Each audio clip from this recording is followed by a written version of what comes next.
ലോക്സഭാ പ്രതിപക്ഷ നേതാവ് രാഹുൽ ഗാന്ധിയുടെ അമേരിക്കൻ സന്ദർശനം വിവാദമാക്കാനുള്ള തീവ്ര ശ്രമത്തിലാണ് ബി.ജെ.പി. കേന്ദ്ര ആഭ്യന്തരമന്ത്രി അമിത് ഷാ, പ്രതിരോധ മന്ത്രി രാജ്നാഥ് സിംഗ് എന്നിവരുടെ നേതൃത്വത്തിലാണ് ബി.ജെ.പിയുടെ രാഹുലിനെതിരായ ആക്രമണം.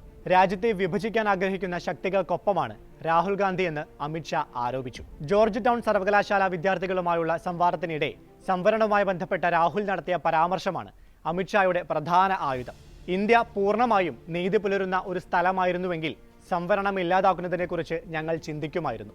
എന്നാൽ ഇന്ത്യ പൂർണ്ണമായും നീതിയുള്ള സ്ഥലമല്ലെന്നായിരുന്നു രാഹുലിന്റെ പ്രതികരണം. ഇക്കഴിഞ്ഞ ലോക്സഭാ തെരഞ്ഞെടുപ്പ് പൂർണ്ണമായും സ്വതന്ത്രമായിരുന്നില്ലെന്നും രാഹുൽ വിമർശിച്ചു. കടുത്ത നിയന്ത്രണങ്ങളോടെയുള്ള തെരഞ്ഞെടുപ്പായാണ് താൻ കാണുന്നത്. നീതിയുക്തമായ തെരഞ്ഞെടുപ്പിൽ ബി.ജെ.പി. 240 സീറ്റിനടുത്തെത്തുമെന്ന് താൻ വിശ്വസിക്കുന്നില്ലെന്നും അദ്ദേഹം പറഞ്ഞു.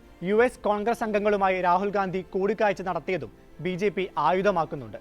ഡെമോക്രാറ്റിക് പാർട്ടി നേതാവും മിനസോട്ടയിൽ നിന്നുള്ള കോൺഗ്രസ് അംഗവുമായ ഇൽഹാൻ ഒമർ ഇന്ത്യ വിരുദ്ധയാണെന്നാണ് ബി.ജെ.പി. നേതാക്കളുടെ ആരോപണം.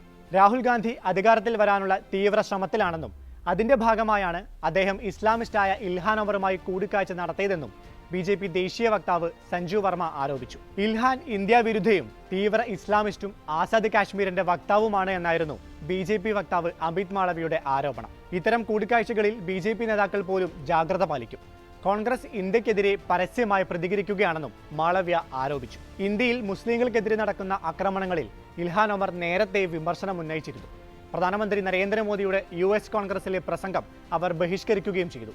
ഗസയിലെ വംശഹത്യക്കെതിരെ US കോൺഗ്രസിൽ രൂക്ഷ വിമർശനം ഉന്നയിച്ച ഇൽഹാൻ കടുത്ത ഇസ്രായേൽ വിരുദ്ധ കൂടിയാണ്. സൊമാലിയൻ വംശജയായ ഇൽഹാൻ ഒമർ US കോൺഗ്രസിലേക്ക് തിരഞ്ഞെടുക്കപ്പെട്ട ആദ്യ മുസ്ലിം വനിതയുമാണ്.